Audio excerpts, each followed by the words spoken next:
Metro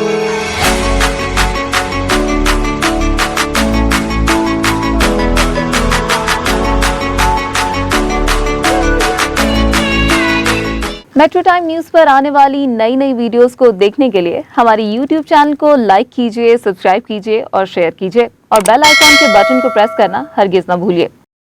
नाजरीन, कायनात की पुरअसरार अशिया ज़माना कदीम से ही इंसान को हैरान और मसहूर करती हैं।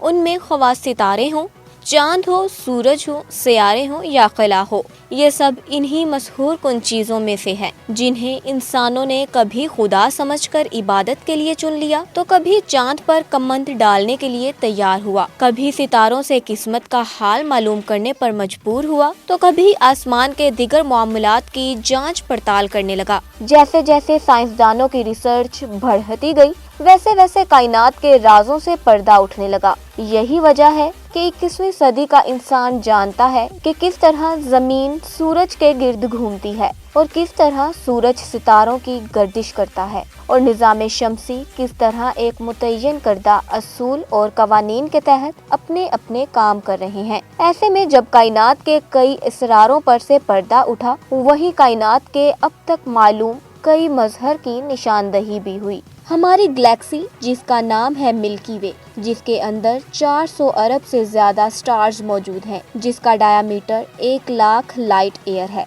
यानी अगर हम रोशनी की रफ्तार से 1 लाख साल तक सफर करें तो इसे 1 लाख लाइट ईयर कहा जाता है। इतनी बड़ी गैलेक्सी के एक अलग से हिस्से में एक छोटे से प्लेनेट पर हम इंसान रहते हैं। नाजरीन, आज हम जिस इंफॉर्मेशन को आप तक लेकर आए हैं वो है ब्लैक होल्स। ब्लैक होल्स के स्ट्रक्चर को जानने से पहले बात करते हैं कि ब्लैक होल कैसा दिखता है। आप जब भी कभी ब्लैक होल को देखेंगे, सबसे पहले आपको ब्लैक होल के आसपास बहुत सारी गैसेस नजर आएंगी। ये और कुछ नहीं बल्कि बहुत सारी ग्रेविटीज हैं जो हर चीज को तेजी से अपने अंदर खींच रही हैं। ब्लैक होल हर वक्त रोटेट करता रहता है, जिसकी वजह से ये रोशनी को बड़ी जल्दी रिफ्लेक्ट करता है और ब्लैक होल के आसपास ही गैलेक्सीज बहुत तेजी से ग्लो करती हैं।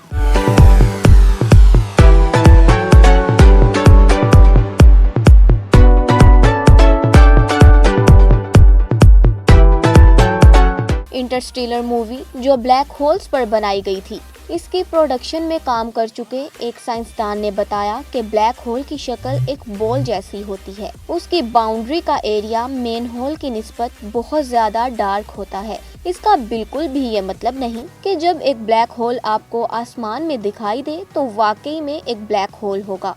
जब रोशनी किसी गैलेक्सी पर पड़ती है तो इसकी रिफ्लेक्शन की वजह से ब्लैक होल गुलाबी रंग का नजर आता है। ब्लैक होल किसी भी सितारे को 100 लाइट ईयर की दूरी से, यानी अगर हम रोशनी की रफ्तार से 100 साल तक सफर करें तो इसे 100 लाइट ईयर कहते हैं। यह फासला इतना ज्यादा होता है कि अगर हम आज की एडवांस टेक्नोलॉजी का इस्तेमाल करके स्पेस पर सफर करें तो हमें 100 लाइट ईयर का डिस्टेंस तय करने में 10 लाख साल लग जाएंगे और ये ब्लैक होल हमारे सूरज से बड़े सितारे को इतनी दूरी से आसानी से अपनी तरफ खींच कर निकल जाएगा। ब्लैक होल ऐसी जगह है जहां टाइम और स्पेस एक दूसरे के साथ कोलैप्स करते हैं।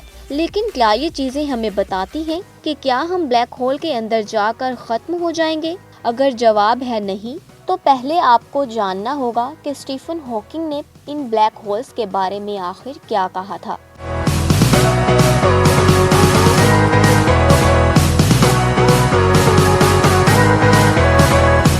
स्टीफन हॉकिंग ने ब्लैक होल के बारे में बहुत कुछ बताया था और उनकी थ्योरी के मुताबिक ब्लैक होल रेडिएशंस को रिलीज करता है और आहिस्ता आहिस्ता सिकुड़ने लगता है।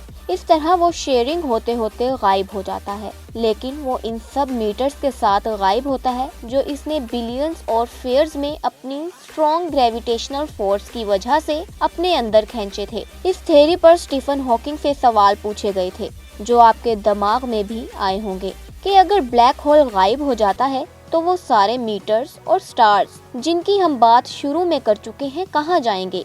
तो आपको बताते चले कि इसका जवाब स्टीफन हॉकिंग की थ्योरी में है, यानी ब्लैक होल जो कुछ भी अपने अंदर खींचते हैं वो सब कुछ ग्रेविटेशनल फोर्स की सूरत में बाहर निकलता है। جیسے اگر کوئی چیز اس بلیک ہول کے اندر چلی جائے تو وہ ایک ریڈیشن بن کر باہر آ جائے گی، لیکن بہت سارے سائنسدان اس کے صحیح ہونے کا دعویٰ کر چکے ہیں۔ ڈینیل جیفری بھی انہی سائنسدانوں میں سے ایک ہیں اور انہوں نے بون فائر اور بک کی مثال سے وضاحت کرنے کی کوشش کی ہے۔ کہتے ہیں فرض کریں آپ کے پاس ایک کتاب ہے اور اس کتاب کو پڑھنے سے آپ بور ہو جاتے ہیں، اس وجہ سے آپ اس کتاب کو جلا دیتے ہیں اور جلنے کے بعد وہ کتاب راکھ میں بدل جاتی ہے۔ یوں بک کی انفارمیشن اور اس کے اندر موجود نالج کا کیا ہوا، وہ تو ابھی بھی ایسڈز کی شکل میں موجود ہے، بس ویزیبل اور ریڈیبل نہیں ہے۔ اس تھیوری سے بلیک ہول کا ہونا کچھ سمجھ میں آتا ہے، لیکن کیونکہ ابھی یہ کلیم ہے اور غلط بھی ثابت ہو سکتا ہے،